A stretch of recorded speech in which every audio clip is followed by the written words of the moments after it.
one of my all-time favourites, a dish that always creates a stir, is the daddy of all brunches, steak sandwiches. For me, the secret of a great brunch is fun and casual. Fuss-free cooking and everyone helping themselves. This is the ultimate steak sandwich. You want the Rolls Royce of beef. It has to be fillet. Now, season it beautifully.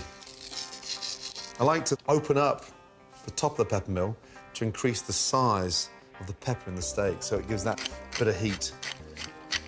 Nice little chunks. You just roll now, nicely, all the way around.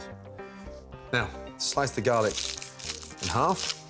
Pan nice and hot. Olive oil in. Hold the steak and just place it into the pan. Don't drop it. At the front of the pan.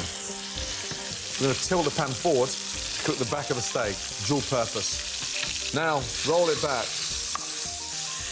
and sear underneath. Next, my garlic, and roast that garlic.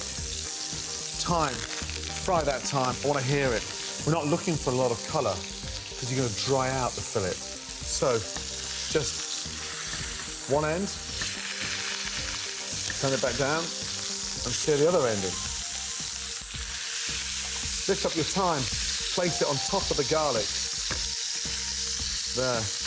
Lift up your fillet and sit that on top of your garlic. Butter in. Take a spoon, tilt the pan gently, lift up and baste. I've got that scented garlic, thyme flavour.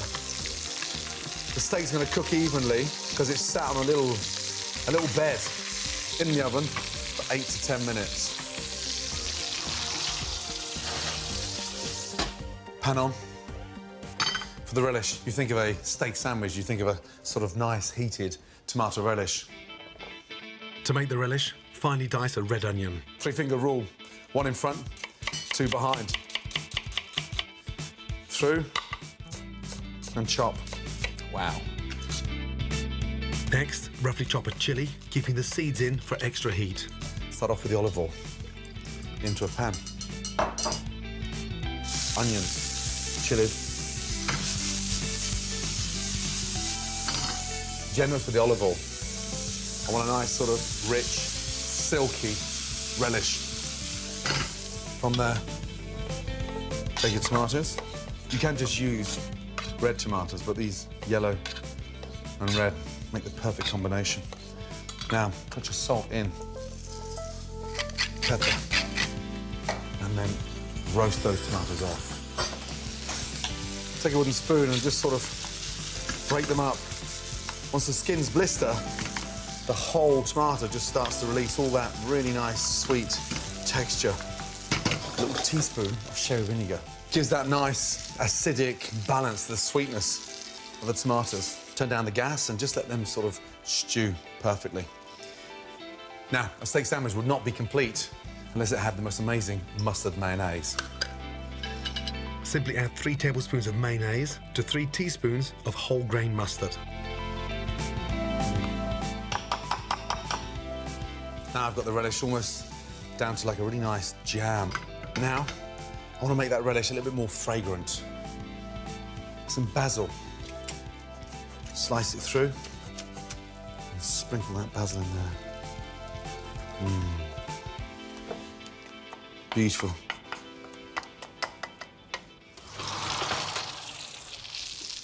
Look at this. There she is. My crown jewels. Time to take it out. Smell is incredible.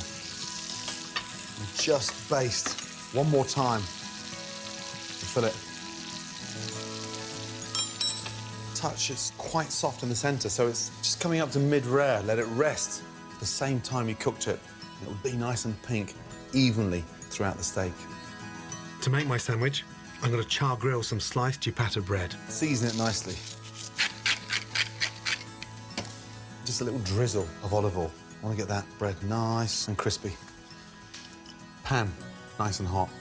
Bread in. push it down. Smell is amazing, that sort of charcoal flavour.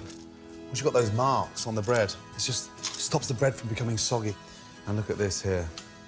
It is stunning. On. Slice it gently. One beautiful slice. Wow. It's nice and pink all the way through. And the beef is so soft. It's almost like slicing through butter. Let the knife do the work. Take a little bit of mayonnaise, spread that with the back of the spoon on both sides. Next, lettuce. Take that beautiful slice of beef. Oh, and then relish on top of that beef. And just slice the sandwich in half.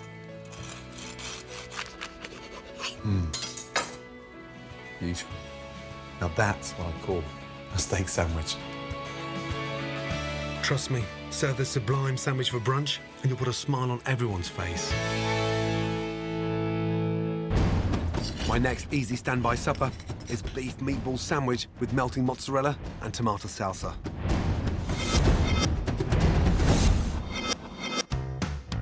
Top a lightly toasted roll with pan-fried meatballs. Then tear off chunks of creamy buffalo mozzarella, pile it on, and melt it under the grill. For the tangy salsa, slice sweet red onion, then add juicy diced tomatoes and roughly chopped fresh coriander. Season and drizzle with olive oil. Spoon over. Perfect in a flash.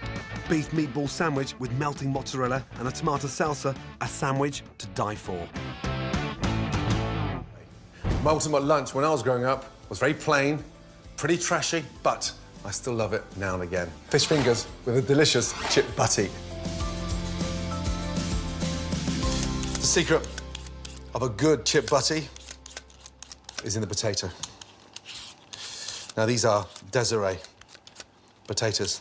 One of my first ever jobs was working in a chip shop. I used to put sacks and sacks of potatoes into the rumbler, which was then the potato peeler, all day long. Today I'm going to do something a little bit healthier. For my oven chips with a twist, simply peel, slice, and blanch for 3 to 4 minutes. Drain, season, and cover well with paprika. Spread evenly over an oiled baking tray and place into a preheated oven for 20 minutes. Simple as that. Next up, easy fish fingers. This is pollock, a really nice, firm, delicious fish. Cut the fish in finger-size battens of fish. Put them onto your plate and just lightly salt them. You can do that literally 20 minutes, 30 minutes before you start cooking the fish. It firms the fish up beautifully and it allows it to become a little bit more durable, especially in the pan. Now for the coating. Start by thoroughly coating the fish in seasoned flour. And then just roll it to get rid of those little sharp corners, because then it stops those corners almost burning in the pan. In to your egg wash and really coat them. Wonderful. And then this is dill. Goes brilliantly well with the fish. And run the dill through my breadcrumbs. That makes it more aromatic. Lay them onto your breadcrumbs. Nothing wrong with the chip butty, nothing wrong with fish fingers. Just give it a lovely modern twist. Beautiful. Once the fish fingers are thoroughly coated, they're ready to pan fry. And they'll need around 3 minutes on each side.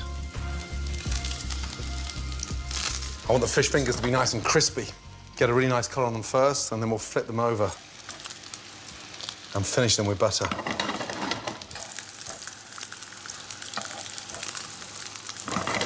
Bring the heat up into the pan. A nice little knob of butter. That'll work wonders with the breadcrumbs and the dill. Nice and carefully. Take them out. They look and smell incredible. Stay nice and crispy. Now to assemble my chip butty, starting with buttered, thick, crusty bread. Take a slice of bread mop up that amazing flavour. On, slice in half. Never slice in an angle. My mouth is salivating. Beautiful. On with the chip butty. There's one thing missing, and it signifies that I've never forgotten the joy of comfort food. But my God, that makes me feel like a 9-year-old. Now, excuse me for one moment, will you? I want to stuff my face.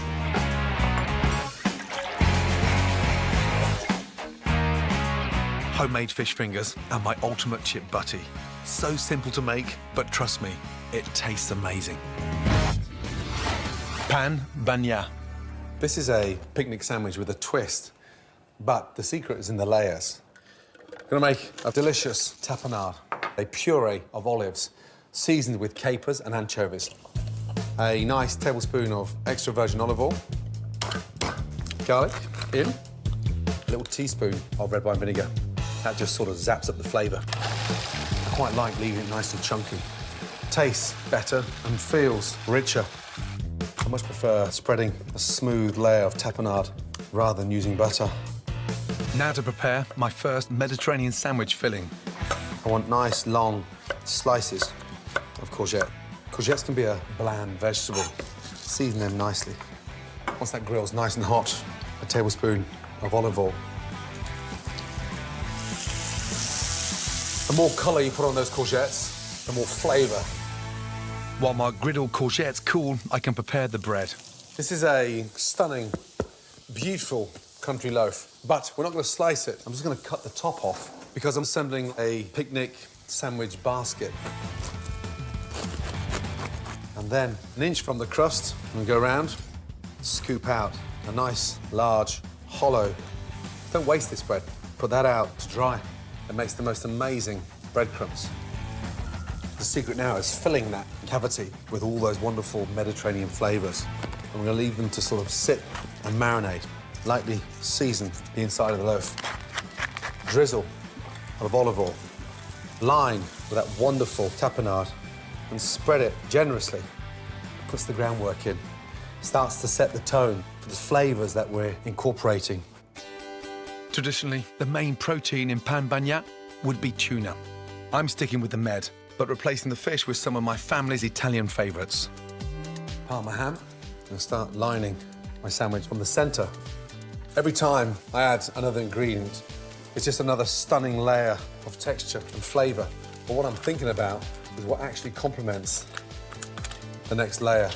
Mozzarella, a little spoon of my tapenade. We've got the most amazing piquillo pepper. So it's got a nice smoky barbecue flavour. Open them up and lay them on top. Next layer is wonderful grilled courgettes. On top of that, sun-blushed tomatoes. Concentrated, but really chewy and delicious. And each time, lightly press them down. Creamy mozzarella again. And then finally, peppers. Push that down, not too firm. Fold in. And seal that with your tapenade. Almost like a little glue.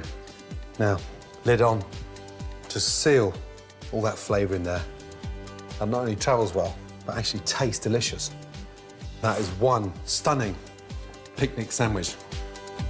Next, a brilliant picnic salad that's just as robust as your pan banya. Carrot and cumin and orange. Perfect combination. Again, travels brilliantly. It doesn't wilt, doesn't disintegrate. Orange zest. Squeeze the orange over. Sunflower seeds, a bit of crunch in there. Pumpkin seeds, again, another bite. Next, a hint of spice. Toasted cumin seeds ground with the help of a little coarse sea salt. A nice fine powder. Now for the dressing. A tablespoon of Dijon mustard, a tablespoon of honey, half a tablespoon of white wine vinegar, and then a nice glug of olive oil. Some fresh mint and coriander. The minute you start Picking fresh herbs, all that flavour comes out. A nice mix. Delicious vinaigrette. Mix that in. give enough dressing, bind it together, excite the palate, not drown it. If it was a leaf salad, then I'd take the dressing separately, but because this is a robust root vegetable, it can sustain being dressed now and eaten in 2 hours' time. Sweet, spicy, fragrant. Can't really ask much more from a carrot, can you? Beautiful. Just when your guests think that you're cutting up a delicious country loaf, look at that baby. Wow. And who would not want to join you on a picnic with a sandwich like that? My ultimate picnic lunch to surprise and impress, pan banya, bursting with rich sunshine flavours and served with a refreshingly zingy carrot, cumin and orange salad.